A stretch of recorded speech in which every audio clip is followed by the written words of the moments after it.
Hey guys, and welcome to the Alabama Saltwater Fishing Report presented by Angelo DePaola, the Coastal Connection with eXp Realty, the first podcast to bring the local inshore, offshore, and onshore fishing report, whether it's good, bad, or ugly. I am your host, Butch Thierry. We have a great show lined up for you guys this week, but first, let's hear who's making the show possible. This week's Alabama Saltwater Fishing Report is brought to you by Great Days Outdoors. Are you looking for that one-of-a-kind Christmas or birthday gift? If so, head on over to greatdaysoutdoors.com and check out the best gifts for outdoorsmen 2021. We've curated a bunch of unique gift ideas to help you find an awesome gift for the outdoorsman on your list. Just head over to greatdaysoutdoors.com/best gifts for outdoorsmen to check it out. And also brought to you by Fishing Chaos. Fishing Chaos recently announced the launch of its new club module and a partnership with National Scouting Report to significantly enhance exposure, recruitment, and scholarship awards for high school anglers. NSR announced last month the addition of fishing to their already successful sports recruiting program. Fishing Chaos invites all high school fishing teams to create a free club on the Fishing Chaos platform. Clubs can hold tournaments within the high school team or invite rival clubs to compete in CPR, catch photo, release events, as well as live weigh-in events as Fishing Chaos supports most any tournament formats. The addition of the new Fishing Chaos Club Management module allows coaches to easily communicate with the team about upcoming events. It automates the tracking of Angler of the Year or Team of the Year standings and collects angler results. Fishing Chaos will play a key role in recruitment by collecting data on tournament finishes. NSR will build angler profiles based on these results and other criteria important to college programs. If you're interested in setting up a free team club or a tournament, please contact Fishing Chaos today at fishingchaos.com or call Jesse Wilson at 256-508-1853. All right, folks, I am your host, Butch Thierry, and I am joined today with my co-host, Angelo DePaola, the Coastal Connection. How we doing, buddy? Man, doing great. Glad to be here. Glad to be talking some fishing. Just weather's been awesome. Overall good. Yeah, finally got a little cool down. Been awesome, man. Oh, it's that time of year, man. It's the best time of year to be fishing. There's like a small little window, you know. For sure. We're going to talk to Captain Richard Rutland and Dylan Kiene here in a minute, but I got to get out with them yesterday and do some flounder pounding.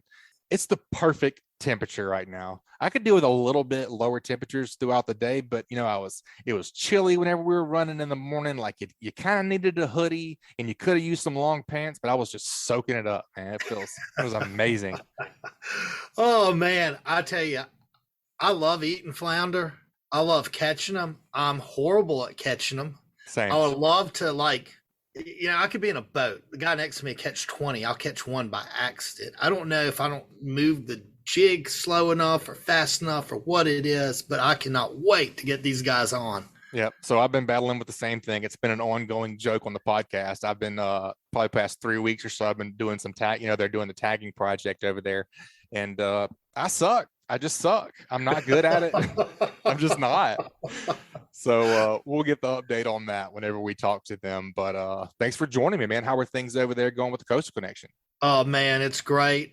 Real estate market, nice little uptick, and you know, we've got some really nice listings coming up. It's just a journey. It's selling real estate. Some days it's staying on the phone, just following up with people. Some days it's looking at $3 million properties and 30A. You know, it's good. That's awesome, man. Yeah, you guys are covering from what? You guys are covering all the way from Destin all the way to Dauphin Island now, right? Yeah, well, from Panama City to Dauphin Island. So, you know, we've been back and forth to Dauphin Island a handful of times. We just inked a deal with a investor client of ours over in Destin. We closed one this Thursday over in Panama City, and then actually a guy that was on that really reached out to me from the show.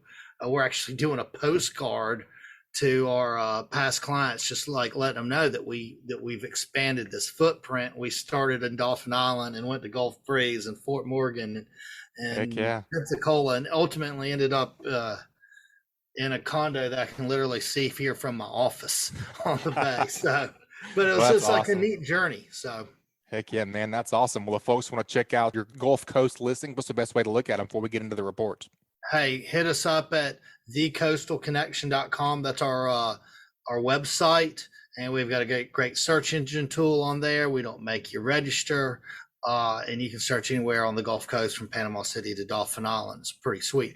Well, we do make you register because people we team up with says you got to put a number in there. I said, can we do 300? So you look at 300 pictures, and then if you're interested, you know, you register. Most people make you do it after 3 pictures. That's right. That seems fair. That's fair enough. Yeah.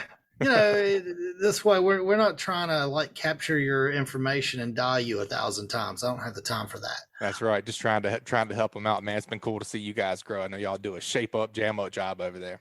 Thank you. And like always, I mean, I think we like Nicole, who runs our marketing department, and we're always putting content out on Facebook, from where to eat a good cheeseburger at to we do tackle tips, market update reports, and we're always putting something out. What will this amount of money get you in whatever market you're looking in, or whatever market we really cover? So it's kind of cool. It's informative. We try to make it somewhat humorous so it's bearable. I mean, at the end of the day, it's real estate and it's not fishing. So like, how often do we really want to talk about it unless you're just like in the market? That's right.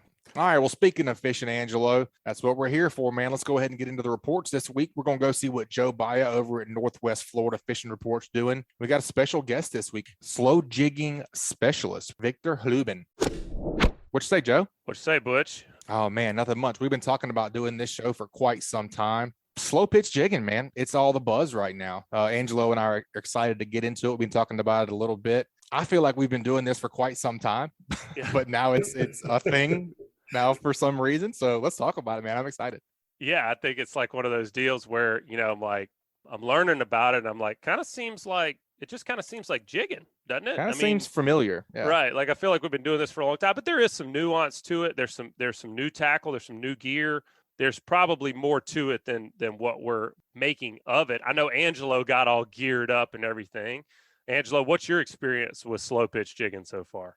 Look, I'm interested to see what Viktor says, because for me, like, you have 2 kinds of jigging. You have the kind of jigging that you're just kind of ripping it fast, kind of like you're jigging for amberjack or black fins or something. And then you have, to me, the kind of jigging that's kind of, you're on some natural bottom and you're kind of working it up 10, 15 feet and dropping it back down. I feel like without knowing the definition of slow pitch, like, that would be it. And I bought rods, reels, everything to go do this. And then I started having kids. And then the only thing I've caught on it is black fins. I'll say this, the difference in the rods, like, they're super light, they're slender. Like, you go buy a normal rod from the tackle store, that thing's heavy, it's clunky. The reels, I remember jigging with a 50 wide, an old school diamond jig back in the day. It would be comical to see somebody do that right now. Yeah. Well, the good news is that we have a professional with us today to iron out all these details. Yeah, we've got Viktor Hluben. Is that how you say it, Viktor? That's it. Awesome. Viktor is Landshark Outdoors, man. You've got a awesome YouTube channel, and I've really enjoyed watching your stuff. So we're excited to hear your expertise today. All right. Thank you, boys. Thanks for having me. Yeah. So tell us your experience with slow pitch jigging. I mean, first off, I think we just need to explain it. We got, Angelo may think it means something different than what I think. It sounds a lot like some things we've been doing for years, but there is some nuance to it. So what's your definition of slow pitch jigging? So I think that we're all kind of on the same boat in terms of when you're offshore, jigging is jigging. You have medium speed jigging, faster speed jigging, slower speed jigging. But at the end of the day, you're moving a piece of lead or a piece of metal up and down the water column, whether it's the bottom of the water column, the top of the water column. The things that are going to differ, the size of the jig, the cadence of which you're jigging, and the rods. So traditionally, what got real popular, at least I know in the southeast of the United States, was high-speed jigging or butterfly jigging, right? You had relatively thin-walled rods, but some thicker-walled rods, and you were throwing around 7, 8, 9, 10, 11-ounce jigs, and it was primarily amberjack, blackfins. Slow pitch jigging is much more of a finesse type of jig. You're really trying to be in tune with where your jig is in the water column rather than just ripping it up and down and just beating yourself up. And slow pitch jigging is something that should be able to do all day. I mean, anyone who's high speed jigged, you guys know, 10 drops and your shoulders torn out. Yeah, you're cooked. So the technology, it seems like all the good fishing technology, all the gear usually comes from Japan, from that side of the world. And that's kind of where slow pitch has really evolved, and it's starting to get trendy, as you guys would say, over here. But at the end of the day, what I like people to know is not to overcomplicate things and not to overthinking. At the end of the day, it's still jigging. You're trying to match your jig to the speed of the current, to the depth of the water. You're trying to match your rod to the jig that you're fishing, and you're trying to match the size of the reel and your braid to that as well. I like it. I think that's a pretty good explanation. You know, you were talking about working different parts of the water column, and that's something that, you know, we've all talked about blackfin so far.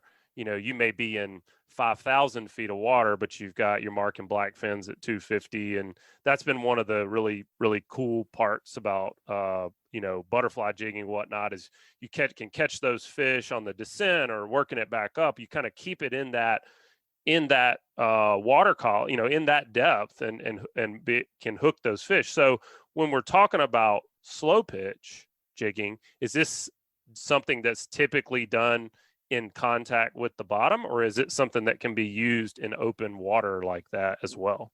I think most people think that it's meant to be worked on bottom, but that's not necessarily true. One of my biggest ever gag grouper was actually on a Mustad Daggerman jig, working it relatively fast, not like a slow pitch, but it was pretty mid column. And a lot of people don't realize that, you know, gags, red snapper, cobia, these fish are not always on bottom. Sometimes they're mid column, sometimes they're 3/4 of the way up. And slow pitch jigging, it can be very effective in all depths of the water column. You know, you use your sonar, you're looking for the fish, you're marking them, you're trying to see where they're at. You know, people always think blackfins got to be on top of the water mid column. That's not true. We've caught a lot of blackfins on the very bottom. Same thing with bonitas, same thing with other pelagic fish that you would not really attribute to the bottom. So, Viktor, you know, thinking about that, and that, like what you're saying, these fish can be caught all through the water column. What is the difference there technique wise, that you're just slowing it down? Or I think one of the things I've noticed with jigging in general is that I tend to get more bites on the fall, on the flutter down, than I do jigging up. Maybe that's just my own technique that I use, that I get better hookups there. But with slow pitch, are we still trying to, you know, really work that fall more than the jig up? Kind of take me through some of the technique that you use, or are you trying to mix it up and maybe find what they like that day? Mix it up. That's what I would say. So number one thing, I guess it really depends on the bottom you're fishing or the area you're fishing, and also the species that you're going to be encountering. So let's say if I'm setting up and I know there's going to be a lot of scamps, red snapper, vermilion, so I'm fishing deeper water, like that 200 to 400 foot range, and there's a lot of natural bottom. Naturally, I want to keep the jig as close to the bottom as possible, because yes, I can catch a blackfin higher up, but predominantly I'm looking for bottom fish. So in that sense, I want long sweeps of the rod, fluttering down, keeping it in that bottom 15 feet of the water column, just above the bottom. And it's just like with anything. Some days you feel like having a Popeye's chicken sandwich. Some days you want Taco Bell. Some days you want a steak. You don't know what the fish want that day. People get so caught up in trying to mimic other people and the way they're jigging the rod. You guys have seen it. I mean, we're all fishermen here. Sometimes they want a Speedo. Sometimes they want a sardine. Sometimes they want this color. Sometimes they're keyed in on super small baits. So, you know, a smaller jig or more of a wobble style jig. I think the biggest thing is to kind of just experiment, you know, throughout the day. And that's what makes you a good fisherman. But one thing I really wanted to touch on that I've noticed is the smaller the jig, I tend to get more bites. And even with bigger fish, elephants eat peanuts. I think that's something that most of us have experienced as fishermen. Fish grow up eating little stuff. 50-pound fish eat tiny bait fish. They don't discriminate down there. I always try to fish the smallest profile lure, because the way I look at it as we as humans, we generally eat 3 meals a day. Fish are kind of the same way. They're not always eating 24/7. They might not want, you know, a cheeseburger, but they might want a French fry. So fish the smallest profile bait you can get away with, that the current and the conditions allow you. That's some really good tips. And, it's funny you say that, Victor. A little earlier in the show, we were talking with one of our contributors, Delyn Sigler, and, we were talking about a giant gag grouper that he and I caught. When I say he and I mean he caught it. I was on the boat. And, but he caught that fish on a 2-hook rig, just a regular old chicken rig is a 50-pound gag grouper. They don't, like you said, elephants eat peanuts for sure. And that's some great advice. But I want to take you back to what you were talking about mixing it up, because that's something, Butch, you think about the amount of times we've fished together. It seems like you see a lot of times where one guy is getting a lot of the hookups on, specifically, we're talking about jigging. Like this guy just seems like every time he drops, he's getting hooked up. He's got that cadence figured out. He's got it. And, we'd always just say, well, where are you? Where are you in the water column? And he may be at 250. Everybody else is at 220. Or he's saying, look, guys, I'm not even dropping the bait. I'm staying at 250, but I'm letting it I'm staying right here, or I'm getting the bite when I drop. I'm going to 220 and I'm letting it rip out 30 yards of line, just letting it. Yeah. But ultimately, we're always asking the guy catching the fish what he was doing that day, and it changed. That's usually me, so I can't relate to you on that because I'm usually the one catching the fish. Yeah, but you think too. Even colors and profiles. Some days it was just a regular old diamond jig. Some days it was a butterfly jig. Some days it had to be the glow in the dark one. It seemed like the pink works better this time. You just have to kind of keep mixing it up, and I think that's good advice, Victor. So I want to take you back to what you said about rods and reels. You were talking about matching the weight of the lure to kind of the amount of current that you've got. But take me through what you think your setup should be for a slow pitch jigging rod and reel, because like Angelo said earlier, it's very different looking equipment, very small diameter rods, very light setups, and so many options. And there's so many options. How do you even know where to begin? Yeah. So how do you just take us through your recommendations on that? All right. So we're going to break it down. Remember when you were a little kid, and I don't know about you guys, but my parents, when I got my first fishing rod and then I wanted to get another one, they're like, why do you need another one? And I'm like, Mom, Dad, you don't understand. I need this one for this one and this one for this one. Unfortunately, fishing is not a cheap hobby. It kind of holds true, and especially when it comes to slow pitch jigging. So what I would recommend is a minimum of 2 solid setups that can accommodate, I'd say, around 100 to 300 gram jigs. And then you need a rod for 300 gram jigs and up. You're going to be fishing different jigs in different conditions. You can get away with fishing one rod, but you're not going to get the same action. It's one of those things where, some guys have 4, 5, 6, 7 setups. I think that's a little excessive, but I think the number one thing is matching the jig to the current, because once again, just like with vertical jigging, high-speed jigging, your jig is going to be most effective when you're straight up and down with your line, because A, you're not going to have the slack, so you're actually going to feel the strike. B, you're going to get the best presentation because now your jig is actually fluttering down versus, going sideways. And, whatever you're marking on bottom, you need to really be able to be vertical with that jig. So to get that vertical line, we're going to touch on line in a second too, but the weight of the jig needs to match the current. Then the weight of the jig needs to match the rod and reel. That's where some rods are rated for 400 to 700 gram jigs. You're not going to be able to work a 100 gram jig on that rod. It's going to be ripping up and down like crazy. You're just not going to get that natural sweep of the rod.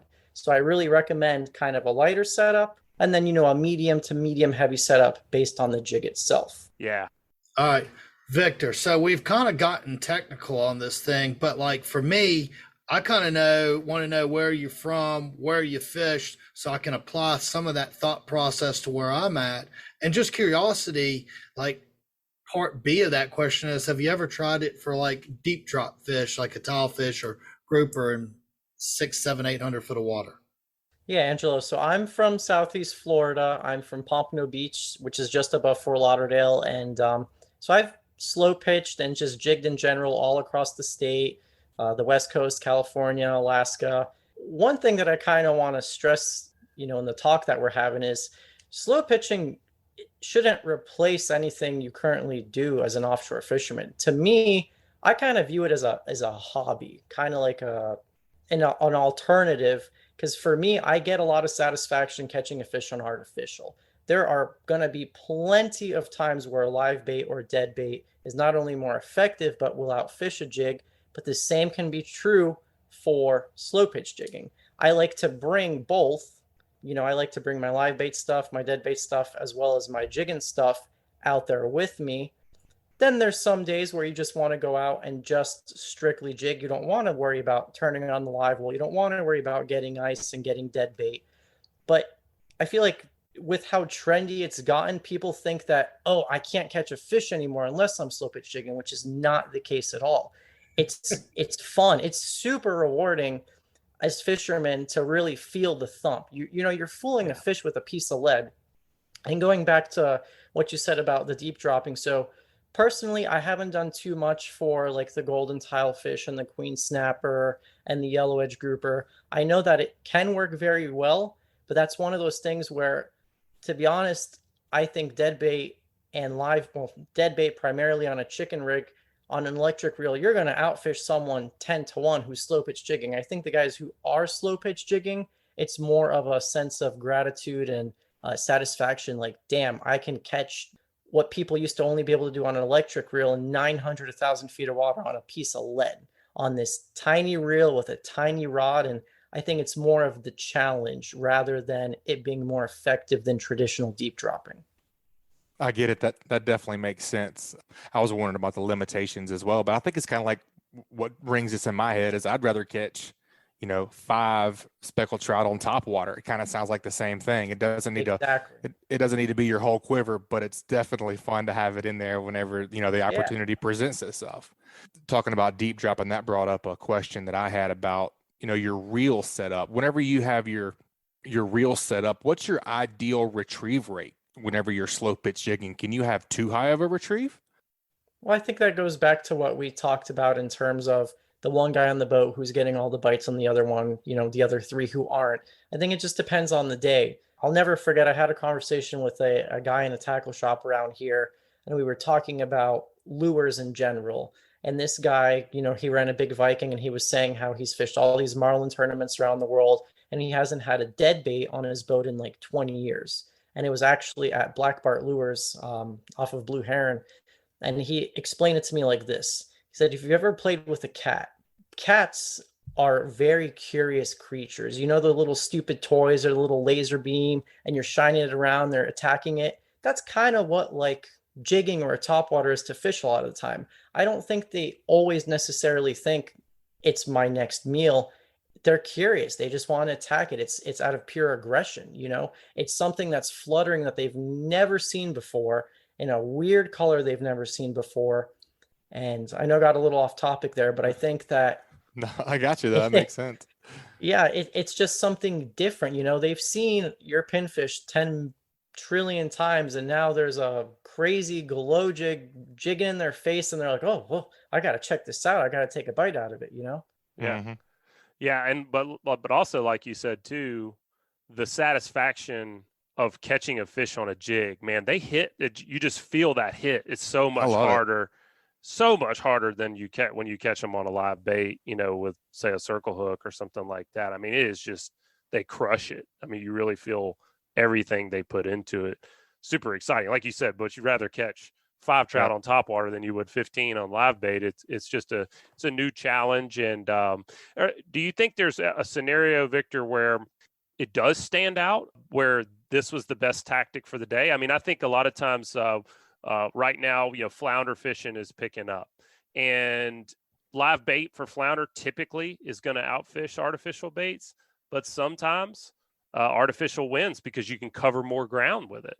So is there ever a scenario where you say, no, this is when I want to have a vertical jig, or slow pitch jig versus live bait? What you just said right there. So with covering ground and water, if I'm anchoring, I may or may not drop the jig, but if you think about it, you're only covering that same 10 square feet of water over and over again at anchor. If the fish are there, then of course the live bait is going to outfish it.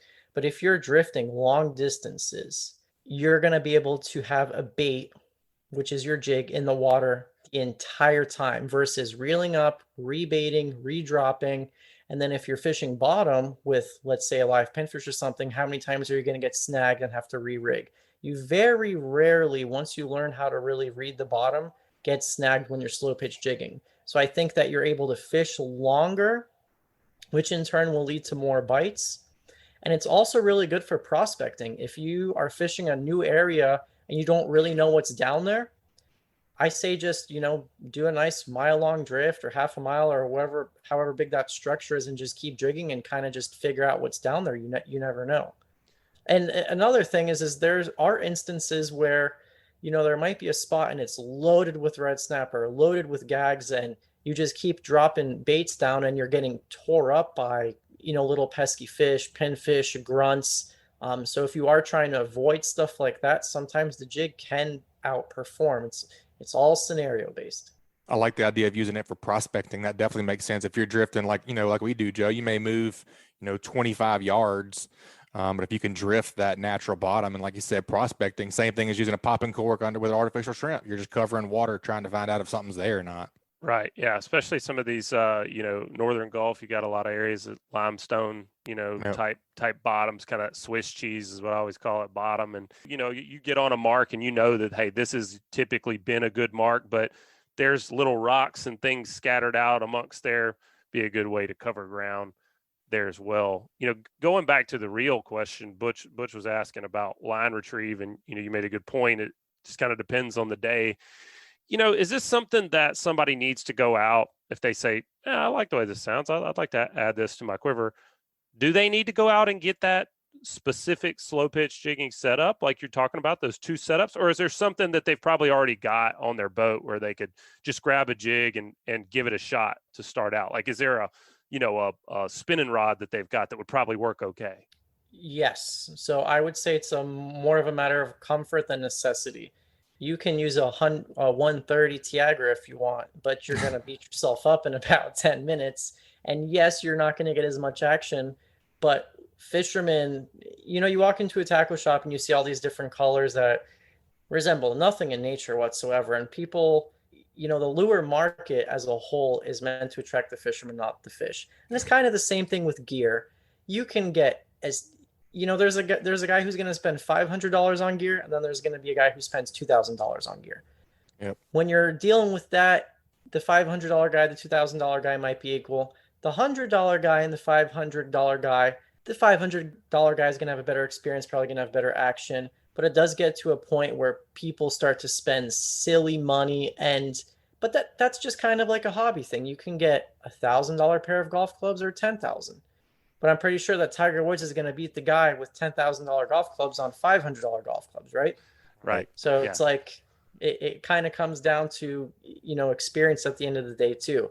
But I would say a really important thing for you to enjoy your time out there slow pitch jigging, because it is a lot of effort and a lot of work, and especially when you're starting out and you haven't caught anything on it, to find a comfortable light rod, light reel. It will make your experience that much better. So if it's something you're serious about, the difference between spending $500 on an OSHA jigger or a Saltiga versus a big bulky Fathom or Torium, you're gonna have a better time. Can you do it on the Torium and Fathom?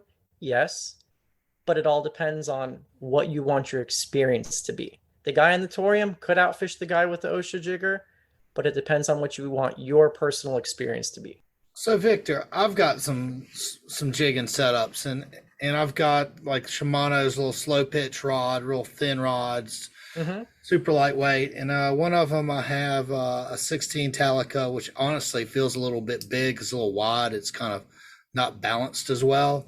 And the other one I have the 12, which is a little thinner reel, and it's balanced perfectly. But like I've just kind of wondered, I've got 65 braid on the 16s, and I think I'll stop you right there. Yeah, that's what I'm wondering. Like, what line size do I need? I don't know.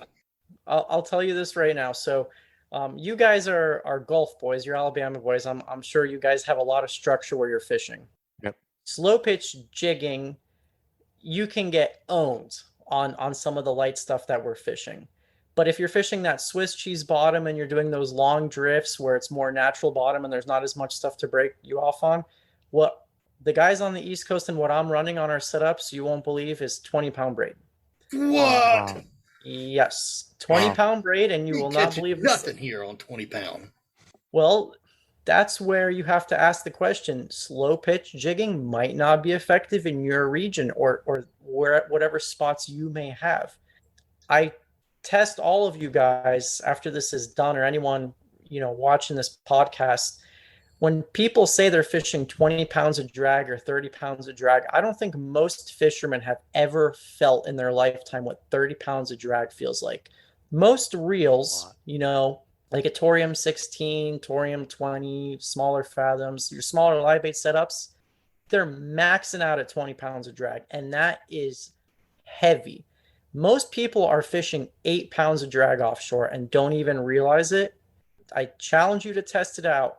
20-pound braid, most of the good, 8-strand braids these days are breaking well above 20 pounds breaking strength. Yeah, I want to dig in on this. Why so light? Is it a? Yeah, right. That's first question. Is exactly. Why so light? Go ahead. Okay, so the reason you're fishing so light, going back to our discussion of being able to have a vertical line angle. I don't know what your current situation is in the Gulf, but for us in the Atlantic, we have a lot of current. So I'd say most of the time you're fishing 100 foot plus of water, you have around 2 knots of current, plus add in any wind, you're drifting fast. 20-pound braid has such a small diameter that it cuts through the water to where you're going to be able to fish your jig straight up and down. As soon as you start getting into 30, you'll notice it significantly, you don't get as a vertical angle. 40 pound, 50 pound, you really lose that vertical angle. And that's what it's all about. Not only are you going to be able to work it more effectively, you're not going to beat yourself up. Everyone knows what it feels like to be vertical jigging and your line is 300 feet behind the boat versus straight up and down. You're not vertical jigging at that point. No. Right. You're trolling. You're horizontal jigging. Yeah, you're trolling. When I first started doing it too, I was very shocked. I was like, you gotta be kidding me. 20-pound braid, like that's what I'm fishing for trout. But it's so much stronger than you think. But that's where we got to go back to. You should not be fishing this around heavy structure, wrecks. This is where you're drifting on the outside of the wreck and you're pretty confident that you're going to be able to pull the fish off of it. Or you're prospecting for smaller fish, natural bottom, open water, sand. What we do a ton of out here is we just, we drift with live baits for kingfish, sailfish, dolphin, tuna. And while we have our live baits in the water, I always like to be jigging, whether it's slow pitch or high speed. And, in that case, I don't have to worry about getting broken off because I'm in open water. But that 20-pound, what I use is Tough Line Dominate, which is made in partnership with Mustad. It's the greatest braid you'll ever fish for slow pitch jigging.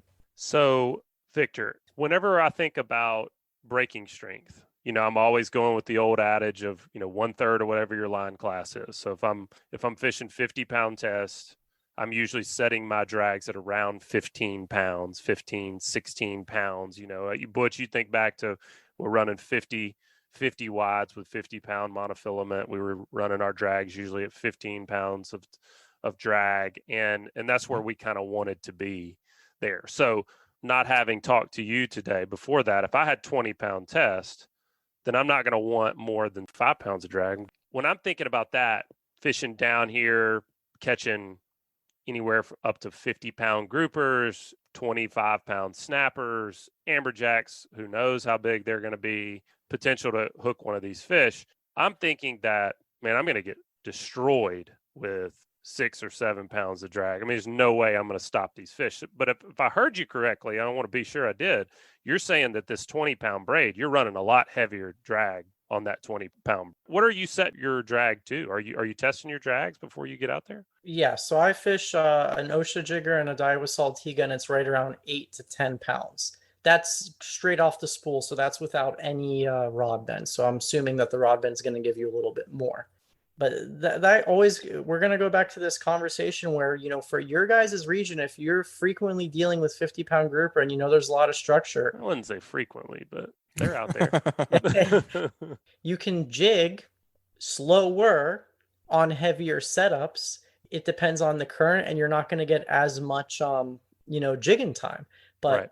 you might need to be fishing 50-pound, 65-pound braid with a maxed out drag on the spinner conventional. But it's all relative to the area you're fishing. But what you give up, if I'm hearing you correctly, when you step up in line class, you're going to give up some drag in the water. It's going to be harder, not necessarily impossible, but it's going to be harder for you to maintain vertical. Much harder. And you're going to have to compensate by going with a heavier, bigger profile jig. So it's almost like when you've got light current. I mean, when we were out this past weekend, Angela, I'm thinking about like this past weekend when, you couldn't go. We caught the 50-pound grouper, Not to rub that in or anything. Right, yeah, but no, we had very little current. It was beautiful. We were in 300 feet of water. We weren't fighting the current. It was no big deal. That would have been a good day to probably go with a lighter profile jig, lighter line class. You could probably have two, like you say, go back to those two setups where one setup could be a lighter line, a lighter profile, a lighter jig. And then maybe you've got a heavier line, a heavier jig where you're going to be dealing with current. Or if you get in one of these areas where, hey, I know I've got a lot of structure down there and those first 10 feet are going to really make the difference. Back to what you were saying, Victor, I mean, it does depend, even in the Northern Gulf. Angelo, we talk with DeLynn quite a bit about this. He's recommending that you get away from the bottom, you get away from the reef to fish and keep everybody away from the reef. And if you do that, those fish will come out away from that reef, away from that structure. You don't necessarily have to be right on top of it. That's what I'm hearing you say. Would you add anything to that, Victor? Yeah. So I'll give you an example. So I have a good buddy of mine, Joshua Sauls. He's out of Panama City, Florida. His family's been commercial fishing there for, I think, 2 or 3 generations.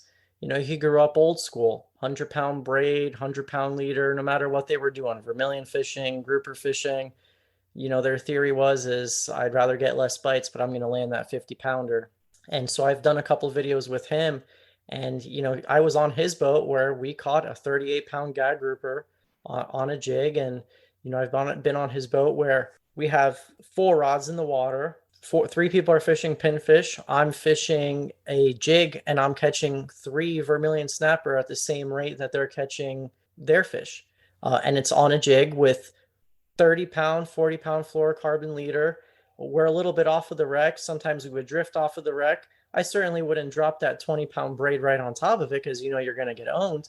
But it's funny, people think that bottom fish find this piece of structure and never leave it. It's like, you ever wonder how that 50-pound grouper got there? These fish roam. They roam all day long. They might be at this wreck for a week or 2, and then they may move on to the next one.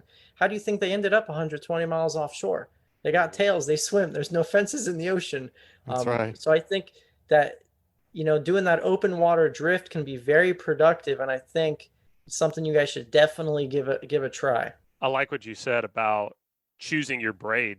That's really eye-opening for me. I would have just figured, hey, I'm going to get, like you said, I'm going to get 80 or 100-pound braid and do this because when I hook that big gag, I want to be able to handle it. But talking about that, what about top shots? With braid, you get 0 stretch, basically. Do you want to do anything with mono or fluorocarbon to be able to give yourself some stretch when you're doing this? Or do you like to go braid right to the jig, or do you like to have a leader? Take me through that next step.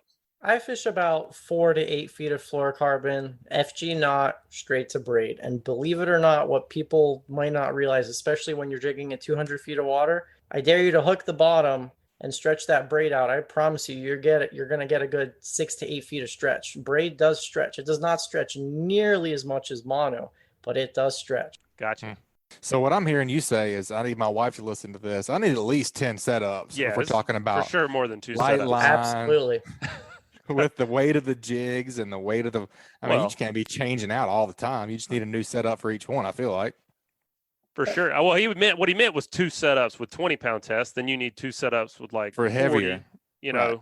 I could see at least 10 setups for sure. Victor, maybe I'm like a little ignorant here, and I always just thought a slow pitch jig was a butterfly jig, but is there some sort of difference there? There is no difference. Let me break it down in real simple terms. I'm pretty sure, correct me if I'm wrong, you guys can look this up at home, but Butterfly jigs were first made by Shimano, and that was like their flagship vertical jig. Okay, we got to break it down from the pyramid on the top, right? Everything is jigging, right? And if you're jigging vertically, it's called a vertical jig. And then you break it down into the second layer, right? You got slow pitch jigs, high speed jigs, and that's all I would really say. And the only big difference is if you're going to be ripping something through the water column, what's going to be easier? Something more round and oblong or slender and skinny? The slender skinny thing is going to have less drag.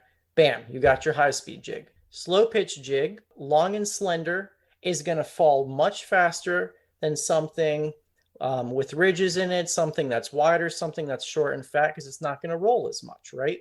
So you're going to have to do twice the amount of jigging in a 10-minute segment as you would with something that's more round. So I think you could really break it down into black and white just like that. And then you get all these little nuances, and you got all these different fancy names. You got hybrid jigs and rip rollers and daggermans. Everyone's going to give it a little bit of a different shape. Just remember this. The longer and more slender it is, the easier it's going to be to rip through the water column at a faster speed. Fatter, the shorter, the wider, the more of a roll you're going to get, and the slower it's going to flutter down. There's your standard slow pitch jig. I'm making, bunny ears in quotes for all you guys at home who can't see. And it's the same thing when it comes down to color. Oh, dude, what'd you get bit on? The red, the orange, the green? Listen, man, you ever look at a bait fish? There's like 3 colors. There's silver, green, and then whatever color a pinfish is. That's it. Like, I've heard this millions of times. I don't know if it's true. Fish are colorblind. Think light and dark. Have a set of dark color jigs, have a set of light color jigs. Whichever one you're getting hit on that day, that's the one you use. Doesn't matter. There's no such thing as an orange striped checkered pattern fish in the wild. Yeah. One last question, just to follow that up. Do you ever do this at night? And if so, does like a glow jig work better than silver jig? I was actually just in Southern California 2 weeks ago jigging for bluefin tuna at night. I personally did not get one. There were boats around us who got them. And so, funny thing enough, over there, they call them flat fall jigs. They don't have slow pitch jigs. They're called flat fall jigs. And it's just another terminology, a difference of coasts. And they are big believers in the glow jig because I guess, kind of like a squid would glow naturally at night or bioluminescence. Mm-hmm. But from what I've heard and seen, and the captain that I fish with, there's no difference in the amount of bites they get between a glow jig and a regular jig. You got to remember that fish's eyesight is so much better than ours. Look at the size of their pupils compared to ours. They can see pretty damn good compared to us. So I really think it's mostly just the profile of the jig rather than the glow and the color. I'll buy it. I'll say this. At night, I've noticed certain nights that glow jig smokes the other jigs. For blackfin, I have definitely noticed the same thing. Well, it's like you were saying, Victor, like you're talking about the, which one's going to fall slower. It could be different every day you go out there. I mean, it's like you said, if you're not getting bit, change something up, change your technique up, change the jig you've got on, change the color. If it's a nighttime, but like you said, for every time, Angelo, that the glow in the dark jig has worked best, guess what? Diamond jigs have just, beat them, so it's like, you do have to just be prepared with lots of different options and change it up until you find that bite. But more importantly, like you said, Victor, you still got to be on fish. You still got to be in the right spots. It's not like this is just going to be a magic bullet to you starting to catch fish where there are none. But Victor, where's been your favorite place to slow pitch? You sound like you've traveled a lot and got to fish this technique in a lot of different places. Is there just somewhere that you just hit the right week and you're just like, man, that was badass? I'd say definitely Panama City. I've had some pretty great success. I caught my first ever red snapper on a jig there. Like I said, that big guy grouper, lots of vermilions. And then aside from that, I think one of the coolest things I've got to experience as a fisherman was this past summer I went to Alaska, and I didn't catch my biggest halibut on a slow pitch jig, but I caught it on a big soft plastic grub tail. And the reason I bring this up is because after we caught, that 70-pound halibut, we went inshore and we were fishing a metal jig very, very similar to a mustad style jig, straight up and down in 100 feet of water. And we're catching halibut after halibut after halibut. And it was unbelievable. We must have caught 10 to 20 halibut a person, anywhere from 5 to 15 pounds, schoolie sized fish, but just one after another, no live bait needed. That's fun. And yeah, one thing I'm dying to do is go back to Alaska. And now that I've experienced it once, and I got a decent sized fish, I would strictly fish artificial there. That is one fishery where halibut, I've never heard of it. And the captain we fished with, they don't break you off. So you could afford to fish 20-pound braid for a 300-pound fish. You could get away with it. You're going to be there for a while, but I think that would be super rewarding as a fisherman. Yep, absolutely. Man, that's been a great segment. I learned a lot. We really appreciate you being on today, Viktor. Yeah, thanks for having me. If folks want to follow you on YouTube or online, where would you want to point people to check you out? All my handles are Landshark Outdoors. So that's Instagram, Facebook, YouTube. And yeah, got a lot of stuff on there. Big fisherman down here in South Florida. And my whole thing is I show people how to catch stuff. I show people how to clean it. And most of all, I try to respect the fish as much as possible in the kitchen and show people that, you got to give fish the justice they deserve from the start of the process to the finish of the process. And, I'm big time home chef. And that's what I really like to show people is to really get out there and try new recipes and, not turn their nose up to any fish. That's awesome. We're trying to do the same thing. We like to eat over here in Alabama as well. Well, Viktor, thanks a lot for joining us, man. It's been fun, and thanks for sharing your knowledge. We definitely learned some things on slow pitch jigging, and we'll be looking forward to talking to you again sometime in the future. I got to go watch some of these. I got to see some of this 20-pound braid stuff happen. This has really got me intrigued. But piqued your interest? Yeah, man. Yeah, I got to see that. But thanks for joining us, man. All right. Thank you very much.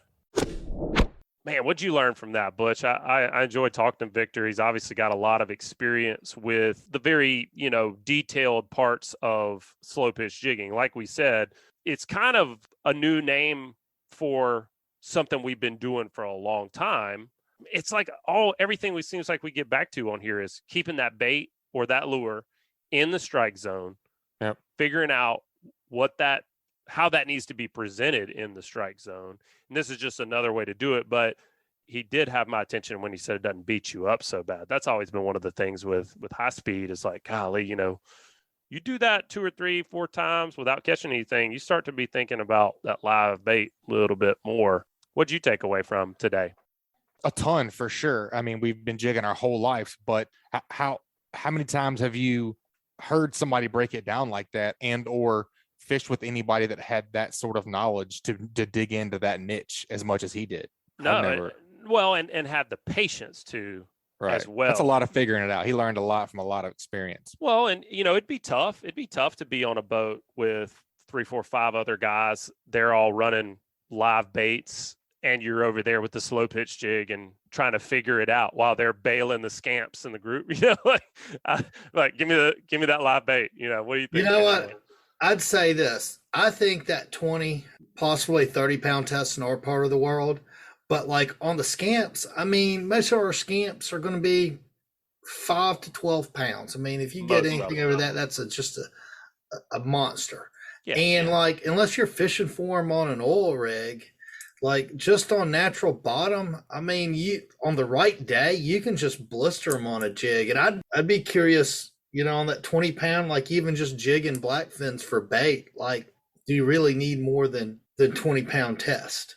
I don't think so. I mean, if you get sharked, you're going to get sharked regardless of what you have on there. Right. Yeah.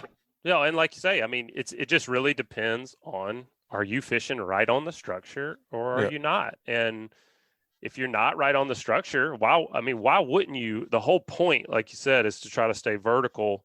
And if going with that lighter line allows you to do that, that's a great thing. It's lighter. It's going to be more fun, less fatiguing. And what's the worst that could happen? You get broke off, Right. With an $8 chick. Right. Hey, I will say this. You know what? Like, you probably wouldn't want to do that on an oil rig on our part of the world with like 20-pound tests. Like, and like, he's fishing South Florida. You ever fish down there? The current rips at like 3 to 4 knots almost all the time. He's got to fish that light tackle. Where up here, yeah, some days you get tons of current, but I'd say at least 50%, if not more, we're almost dealing with zero current. And then it's just how good can the guy hold you up on the spot?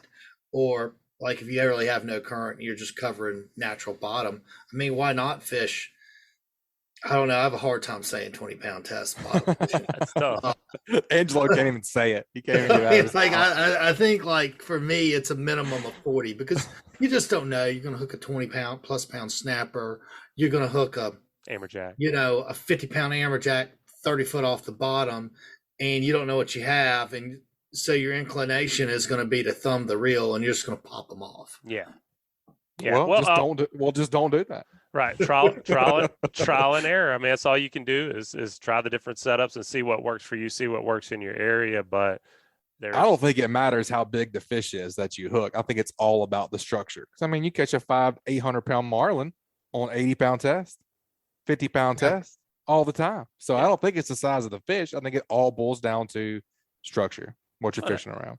For sure. Yeah. And I mean, like he said, if you've ever pulled line out of your reel, oh yeah, with 20 pounds of drag, you can't hardly pull with your hand 20 pounds. You can't hardly pull it off the reel set at 20 pounds. So most people pulling drag out of their reel. Yeah, he's exactly right. You're 8 to 10 pounds and you're like, boy, that feels about right, But when you put it on the scale, it's plenty. I hitched myself up to a stand-up rod and just put it at 50 pounds to see what that would feel like, and almost got pulled down a hill by my dad, who I had tied to the other end. And I thought, if I'm going to be at 50 pounds of drag, like that's almost dangerous. Mm-hmm. Dangerous. Oh, no doubt. It is dangerous, especially that's like latched into a harness. So there's no way you could hold on to 50 pounds. Like, so could you 50-pound test be adequate? Yeah. Like my guess is 30-pound test on a stand-up situation harnessed in is a lot of pressure. I don't know if you could handle 30-pound test very long, 30 pounds of drag very long if you just had the rod and reel in your hand. That's a ton of drag, man. It's a lot of drag. That's a ton of drag. All right, man. Very interesting stuff. All right, y'all go wrap your stuff up, and we're going to do the same. Good talking to you, boys. Yeah, man. Y'all have a good show. We'll talk to you next time. All right, guys, that was a great segment. Let's take a quick break and check out a few of this week's sponsors. That segment was brought to you by Fishbites. Are you tired of scrambling for bait whenever you decide to go fishing? Have an artificial bait that's better than live bait, ready to go at a moment's notice with Fishbites. It's easy to pack and travel with and also shelf stable, and not to mention tough. With Fishbites, the bait stays on the hook and the fish stays on the bait. Check out the full line of scented, saltwater, and freshwater baits and tackle at fishbites.com. And also brought to you by CCA Alabama, a great way to support conservation projects like the Claude Petite Flounder and Speckled Trout Hatchery in the University of South Alabama Cobia Tagging Project is through the purchase of a distinctive CCA Alabama saltwater fishing license plate. You guys head over to Alabama Department of Revenue's distinctive license plate page at revenue.gov to get yours. All right, Angelo, super excited about this next segment. We're going to get an inshore report, but we're also going to go super in depth on flounder, man. I know it's been a big, everybody's been talking about it. They've been, all over social media. It seems like the numbers are doing really well. Captain Richard Rutland's been doing a lot with Dylan Kiene. He's going to join us on the show today. He's the Ph.D. student over at the graduate program at USA, South Alabama. He's working in the Fisheries Ecology Lab in conjunction with Sean Powers. Welcome to the show, Dylan. How we doing, buddy? How's it going, Butch? Happy to be here. Me too, man. Me too. How we doing today, Captain Richard? Man, I'm just glad to be in the presence of the Coastal Connection this afternoon. Of course, I get to see you all the time, Butch. We get to do a lot of fishing this. So you're not as exciting as the Connection, man. No doubt. I can't express my excitement for that, man. Well, I'm blushing over here, just blushing. Oh man, well thanks for man, this is something Butch, you and I have been talking about, and Dylan have been talking about, trying to get us all together on here to talk about. We got, instead of me over here blowing smoke about all these flounder, you actually have a PhD student who it's will in life right now to catch as many and learn as much as you can about flounder. So I'm excited to have Dylan on here, man. We are the dream. I feel like this year we're the absolute dream team when it comes to these flounder. We've been catching so many, and we've gotten our tags out extremely well this year. Dylan, what's our overall number in, I want to say, the past 13 days that we've been tagging? How many have we tagged so far or caught so far? So we've caught 215 as of today's trip, and we donated 35 of those to the hatchery and tagged 180 of them. So it's been an incredible year for flounder, and it's been so much fun to be out there and to see it all happening, especially with a hook and line. It's been amazing. It has been a lot of fun. Dylan, I'm just tickled pink for you, man, because I know your pops, who's not with us anymore, was a big, had a lot of love for flounder, loved flounder fishing, and then here you are, get to kind of follow in behind him and actually study those fish and whatnot. So I'm tickled pink for you to be able to do this project, and then seeing the success we've had this year, fishery coming back around. What you have any thoughts on why you think it's bounced back so quickly in the past? It really seemed, I want to say this year is just exceptional, but I think we really saw it start last year as far as the bounce back from the fish. What are your thoughts? Right. We got to give a lot of credit to the state here in terms of getting in front of the recent trends in southern flounder management. So southern flounder have not been doing well in a lot of different places in the northern Gulf of Mexico and within their stock on the Atlantic. The state kind of put some regulations in place a couple of years ago now that have really started to make an impact. Like you said, we kind of saw it in the catch data for last year. So if you actually plotted that out, you could see kind of a U shape to it, where we had a lot of smaller fish and a lot of bigger fish, and it's kind of a sign of like a recovering fishery. So I kind of had in my head that it was going to be a good year this year, but I had no idea it would be this good. And really the size limit change to 14 inches helps protect them a lot through that first year. So we're putting more fishing, moving that fishing pressure a little bit to the second year of life. And then that November closure really is helping these fish that are spawning. So we're seeing on the data that the fish that are migrating out are doing that during the month of November periodically, basically from the beginning of November all the way till the end. So you said a couple of things that spurred some interest there in my mind. First of all, 215 flounder is incredible. And I think it's even more incredible. How many of those were caught on live bait? 0. How about that? Wow. Yeah, that's pretty awesome. I have been lucky enough to get on the boat with you two guys a couple of times, and both great fishermen. I've been very impressed with Dylan. Richard, he's just Richard, whatever. He can't miss anything. But I still suck. I can't figure out why. Like, I suck so bad. I suck too.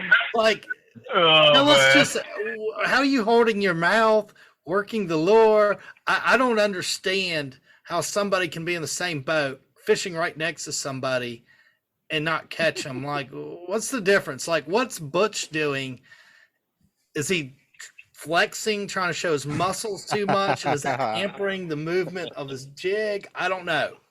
To me, it's funny you bring this up, because to me, somebody told me one time, a long time ago, this fits you two perfect to a T, I feel like, because y'all are big offshore guys growing up. And somebody said it's real easy for an inshore guy to go and cross over to the offshore world, but it's not near as easy for an offshore guy to cross back into an inshore world. And I feel like it's just being technical with it, it just comes down to being real technical with it. And something I've said on the show a zillion times, and I say in seminars and articles I write, is, when you have success, you got to pay attention to doing what was I doing when I had success, rather than being real excited about catching a fish. You got to start asking yourself questions. Okay, what was I doing when I got that bite?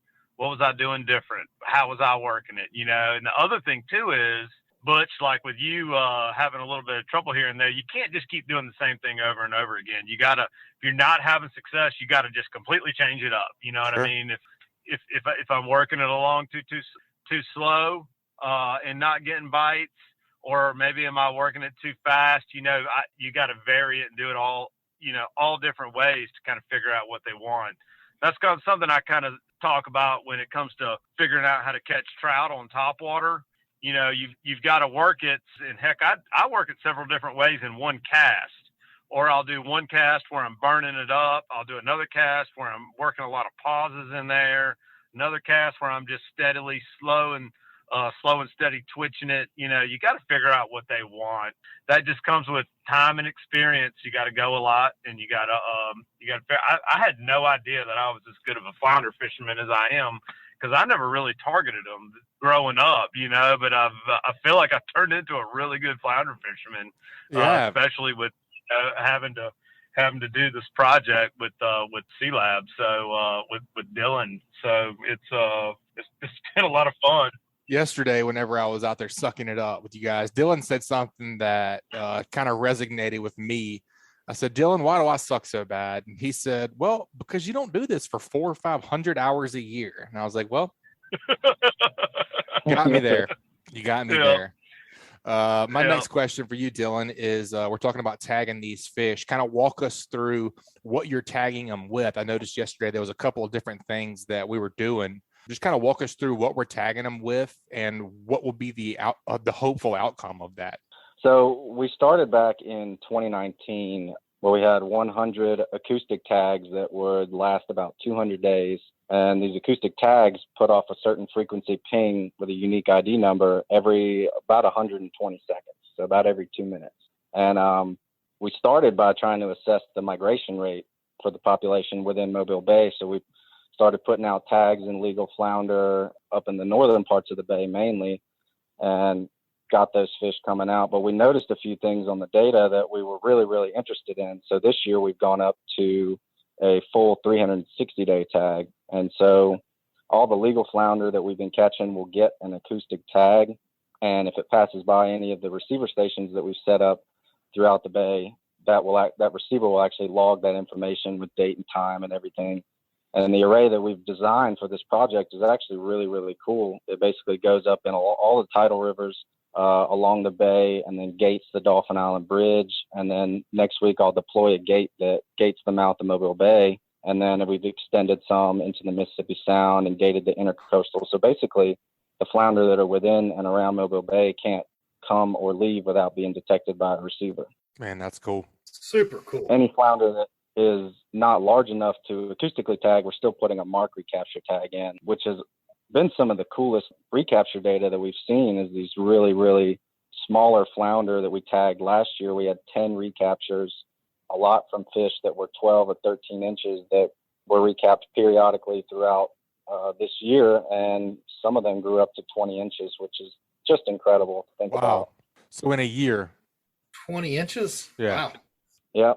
Yeah, 20-inch fish is like, if you can imagine catching like what used to be a legal fish was 12 inches, which is probably like a 1 pound fish or less than a 1 pound fish, growing to being 20 inches is a solid 3 pound fish, sometimes a little bigger than that. So that's an incredible growth rate for some of these fish. Just which tells us is if we can take care of the fishery by not taking too many of them out of the system and let them have good year classes of spawning, then we're going to have an unbelievable fishery going forward. You know, just as many little fish as Dylan and I have seen this year. I mean, I'm tickled pink for next year. It's going to be unbelievable. Like I said, as a whole, I think everybody needs to keep it in their mindset.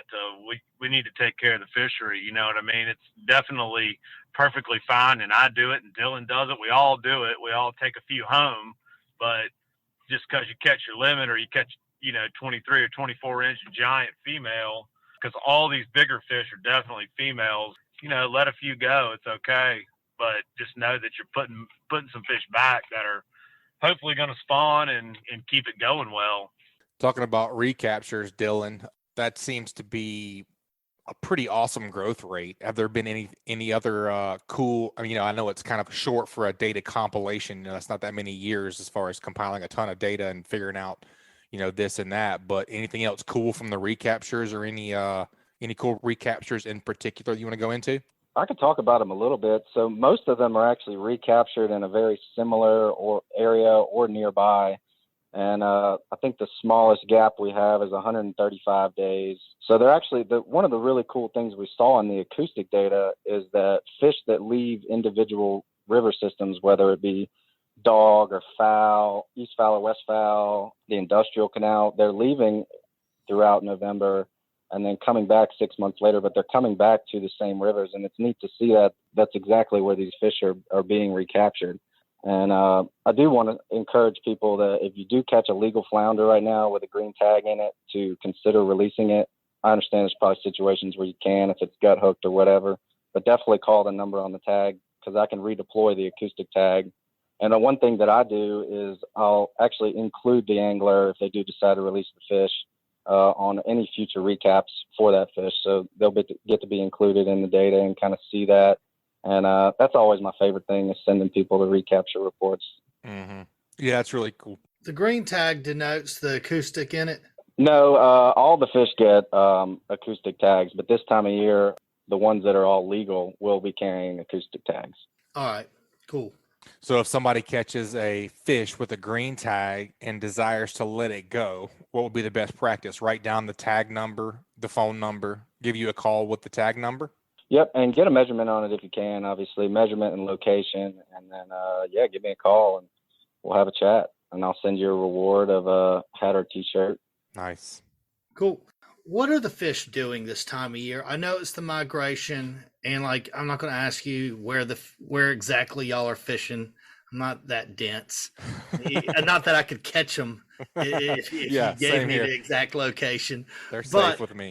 What's going on? What do people that are fishing for them need to look for? What are they doing? What are they eating? What are y'all throwing?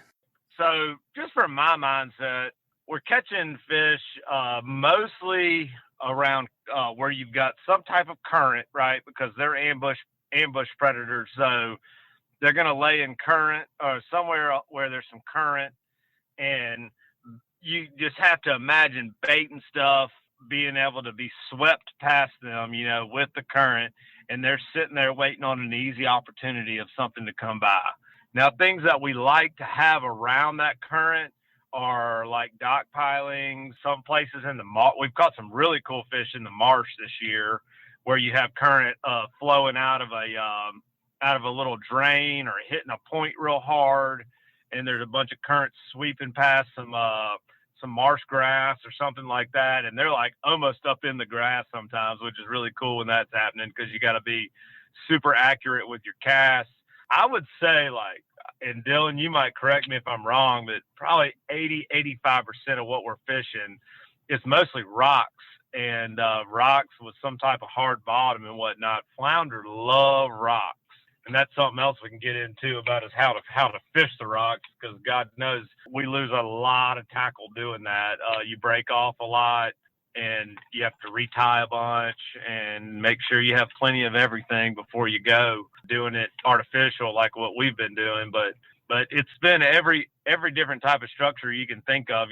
We've caught them on wrecks out in the Gulf, like off the beach a little ways. We've caught them on the Gulf Beach, like around mud, what I call mud lumps and rocks, dock pilings. Caught them on jetties, like right there at the mouth of both sides, at the mouth of the bay, back around fishing dock pilings and seawalls, and then hitting like the mouths of some of these tidal rivers where you have those various opportunities there with the structure. And it just kind of depends. I've kind of become, with the flounder fishing, with jig head size and whatnot, I really like to go lighter. If you're only fishing 10 foot or less, I'm using like an 1/8 ounce jig head around these rocks. And the reason I'm doing it that way is, for whatever reason, it's a lot easier to get your lure off of a rock or some type of structure when it's lighter. It's all how you play it too. You're starting to bump your jig around some of these rocks and pilings and structure and whatnot, and it's a lot better to feel the structure with your rod tip lightly before you freaking set the hook and dig the hook on into whatever it is. If you can kind of feel, be real light with that rod tip when you're twitching it and doing it, and preemptively feel the structure. But you saw us do it on the boat yesterday a bunch, where we did a little bow and arrow trick and get our lures off. and Yeah. you can make your tackle go a long way. We need to do a video of that and show our listeners. I even said it yesterday we need to do it because I got pretty good at it too, and it does make a huge difference. I have to do that next time I get on with you guys because I do think it's very educational and it saves a lot. I mean, sometimes you think your boat up in there, and you can definitely twang it out. Yep, that's pretty neat. I mean, one thing I like to try to do is, not come off the bottom too high, but to actually put a little thump into your jerks. Because I feel like that vibration, I feel like flounder really, really use that lateral line. They got a big lateral line, and they can really feel vibration, and they react to it with feeding habits. So that's one thing that I like to try to do, but it's kind of a tricky thing to do, where you don't come too high off the bottom, but you're still getting enough thump in there to really cause a wake or a vibration down there. I seem to get a lot of bites that way. Yeah, I agree with that a lot. Like when I'm like targeting trout or redfish, when I'm using a grub, like I have a big range of motion with my rod tip where I'm going all the way from like, we'll say about 9 o'clock all the way up to 12 or 1 o'clock, with each jig I do, like what I call a 2-hop with my jig. And with a flounder, man, I feel like I'm only bouncing that thing 6 inches off the bottom before it's hitting in again. Yeah, you're doing a little tick instead of a hop. Yeah, but you still want to keep it violent. You know what I'm saying? Like your hops, you still want them to be violent, like what Dylan's talking about, making that bait kind of thump along the bottom to where the flounder can almost feel it. You know what I mean? It's not as important with the other species, but flounder, you want to keep it down on their level. You know what I mean? Heck, they're only going to see something that's most of the time only a foot and a half off the bottom. I would think that they would come out and attack depending on your water clarity. So like I said, I'm trying to keep it 6 inches off the bottom each time, not 2 or 3 foot when I'm ticking it along. Yeah, I know exactly what you mean, and I was doing that exact same thing, and I still suck. So